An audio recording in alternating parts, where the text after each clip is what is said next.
makita nato dinhi sa atong ebanghelyo unsa gyud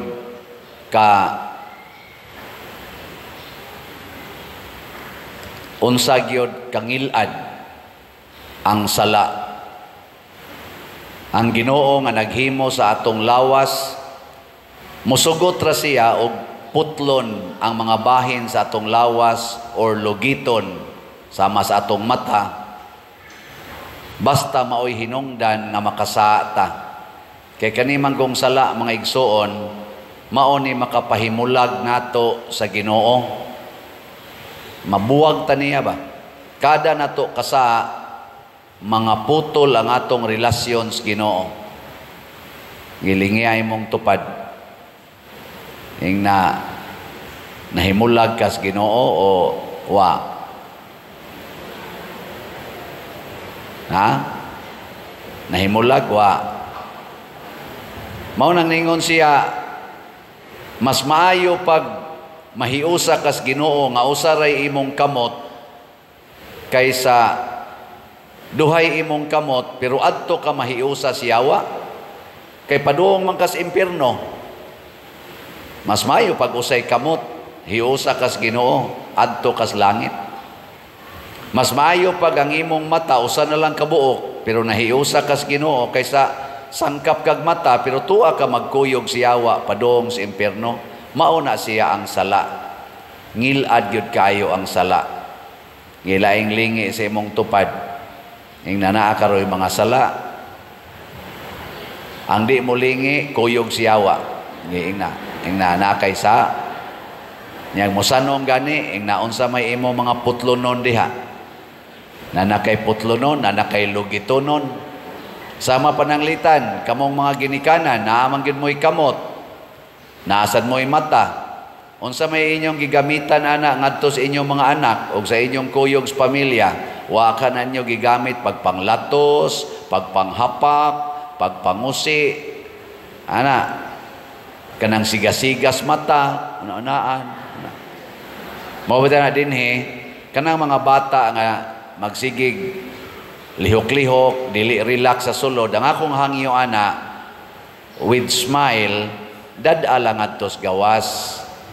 Ayaw na anao ba? Nya tapinan pang baba. Nya itudlo pang pari. Kana mga sinyasa sa bata na kulba man kay na. Kana ano? Unsa man na siya?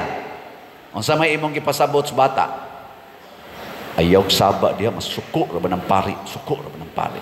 Di ang bata samtang ni Asya dinhi ang iyang huna-huna nakasab-anan gid siya. Nadili siya welcome dinhi kung magpakabata siya. Welcome oy, naay dako kay ground no padagandagana na didto. Makadungog ra man mo didto suwali. Ato man ang gibutangag speakers diha, trompa pagani ng gagmay kay para gyud mo kadungog. Sakripisyohi lang og da.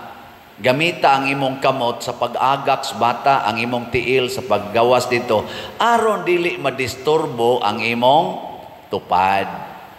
Kay matod pa ni Kristo, kung ikaw mo'y makaangin sa imong isigkatawo sa pagpakasala, mas maayo paghiktan og dakong galingang bato ang imong liog og itambog ka sa dagat.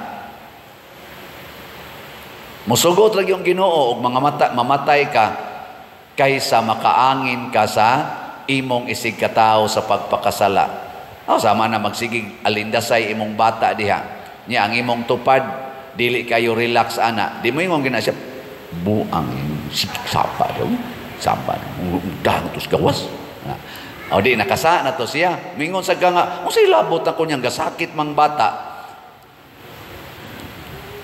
Imo ka nang himuong rason. Ayaw, ikay sakripisyog da dito para sa akong tupad nga dili kasala. Sama rasad ko na ninyo, mga babae, unsay gigamitan ninyo sa inyong mata o sa inyong kamot. Kanang siging pasiksi, kanang tanaw anang samin, nga nindot yun kay mo tanawon, anang inyong off-shoulder, kanang inyong pakanal-kanal dinhi, mubog-mubog short, nindot na kay mo tanawon, ano?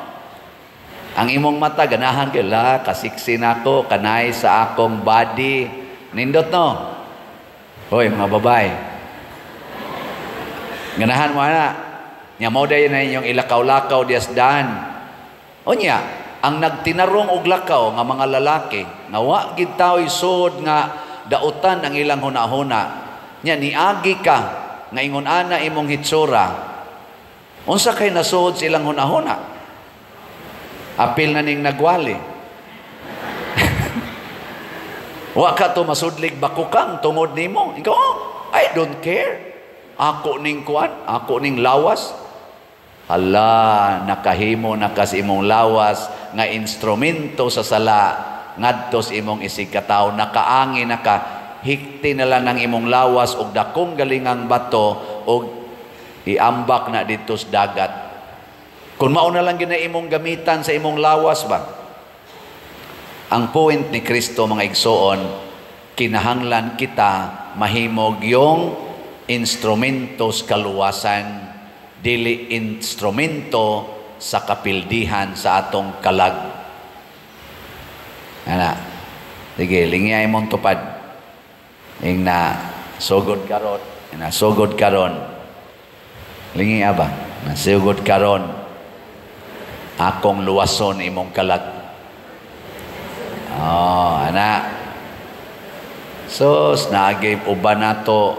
Sige lang yung tubag aning panginahanglan sa lawas. Kini man kung atong lawas, maugid ni ang mudiman og sala. Sa tinud-anay lang mga igsoon, ang makalipay sa atong lawas, ang sala gyud. Ang sala. Sama anang kwarta. Ganahan, gyud kita magsigig ihap anang kwarta. Mag-anam o kadaghan ang kwarta, labi nagbandul-bandulo na, pagkaninduta gyud. Para sa lawas, banindot gyud kay na. Muna karon gasigig gubat ang kalibutan, sigig away ang ato mga leaders, labi na ato mga politicians, siging away, kwarta man ang rason ana. Kay kanindot gyud kwarta, ipon, ipile na nimo, tan-aw kas imong bank account, ala, milyon na, ala, milyon na. Ako ning paabuton og bilyon, mao na. Mangita na kag paaging moabot og bilyon, bahala na ang imong kamot, gigamit na nimo sa pagpangawkaw sa mga kwartang dili imo kanang korupsyon. Bahala na ang imong kamot, gigamit na nimo sa pagpirma anang mga dokumento nga way klaro para lang mugawas ang kwarta sama na mga smuggling, scammer, mga inana. No. Amutin na din sa ato, nga daghan kayong mag-scam, kani ako ngan, gigamit naman is mga scammers. Napay nagamit na to din niya. Ako lang gining mensyonon, I'm sorry, pero ako gining mensyonon, o mansan mo kailan niya, pero tanawa lang na nga na, kadaghanang nangaigo sa atong mga online parishioners, kanangalan nga Rosemary. Gamiton ako ngan, nga ako'y nagsolicit, unya ang ako kunong sekretary, si Rosemary.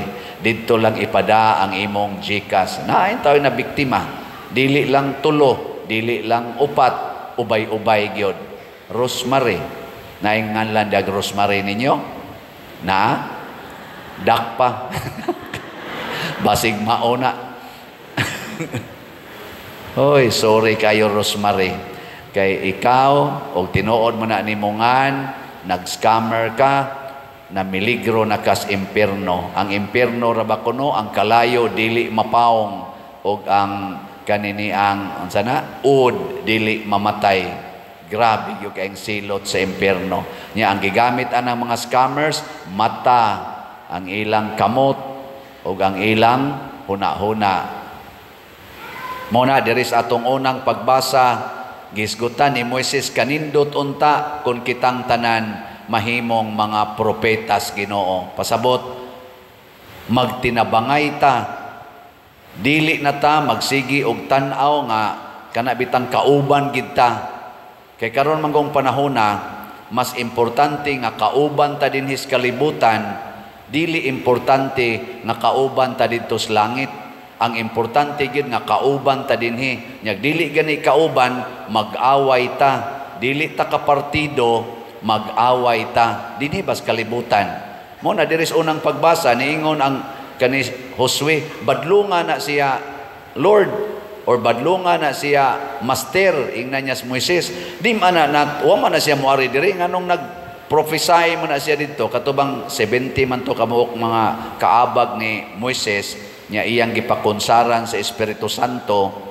Ang duha wa man mutambong dito sa tolda pero naabot sad sila dito sa grasya sa Espiritu Santo. Oy, nasuko. So, wa man na dinhi. Absent man na.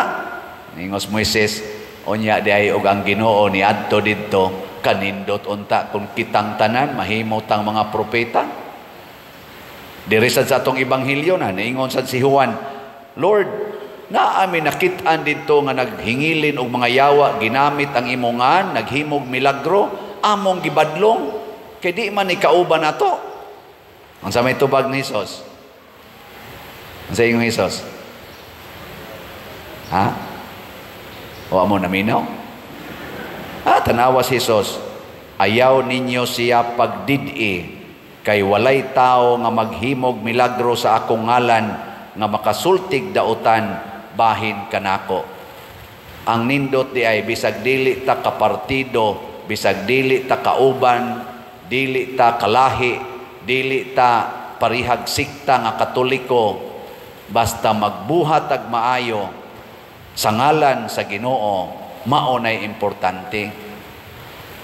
Kanindot unta ang tanan nga nangalagad sa katilingban, madinhi man sa simbahan o sa gobyerno, mag-alagad sa Dios nun nga kinaiya. Bahala nagdili ta parihag partido. Ngano man dayeg manghatag ka diha og bugas, ang tuas ang imong kakontrag partido nang hatag sa bugas sa ngalan sa Ginoo. Unsa man na, maayo na dili. Nya imo dayong daoton kana kinawat ng bugasa. Nya moingon sa sila kautro sa na diha kinawat. Imong kamot, imong baba, siging sinawayay.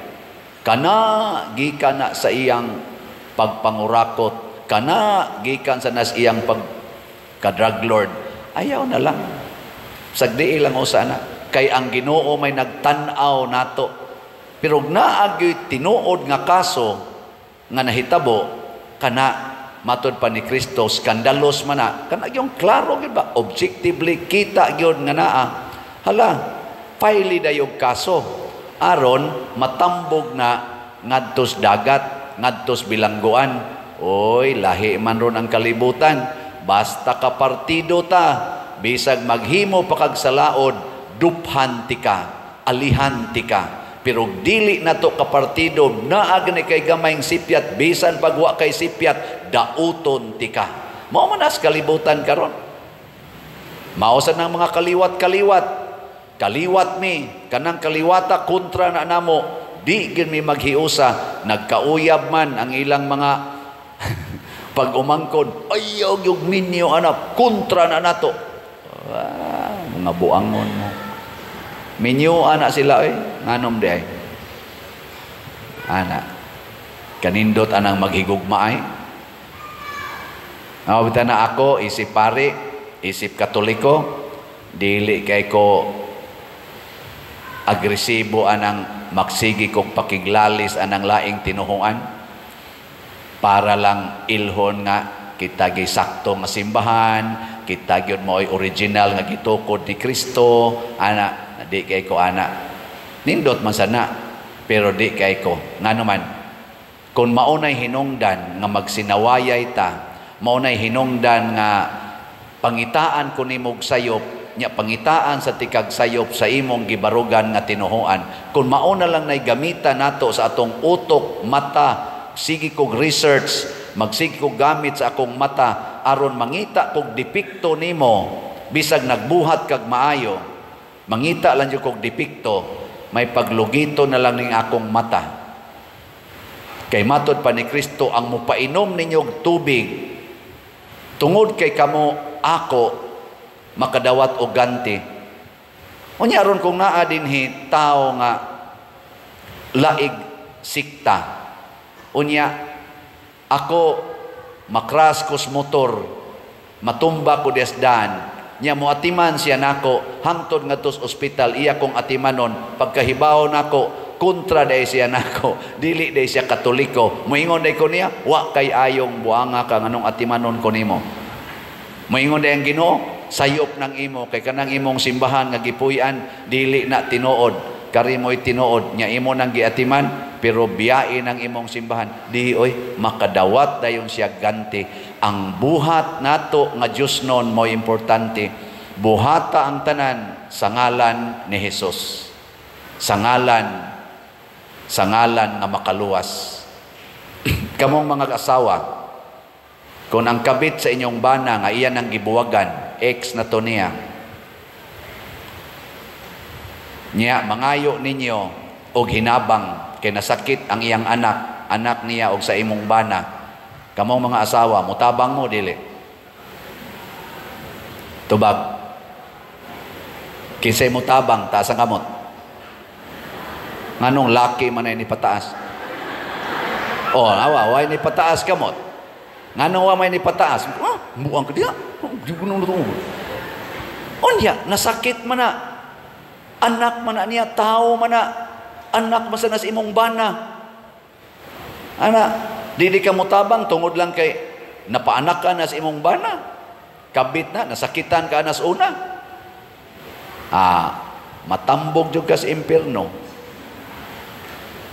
Kamong mga bana, imong asawa, napaanak ka sa pare. Nya, unsaon man gyud, sipiat man. Unsa man? Inyong atimanon, mga bana, o inyong ipa-abort? Ay, mga bana. Nya, nihilak yun imong asawa, doon, sipiat lang yun, kay si father na sipiat yun. Nya ako sad, nalimot sa ko sa akong kaugalingon. Nya na nga isang pasaylo. Ang saman, inyong atimanon, inyong pakatawhon o ipa-abort. Kinsang mga banaha din nga mo ingon, Pader, ako yung pakatawhon, ta sa kamot. Oh, tanawa mo, unsa mo ka yawan noon.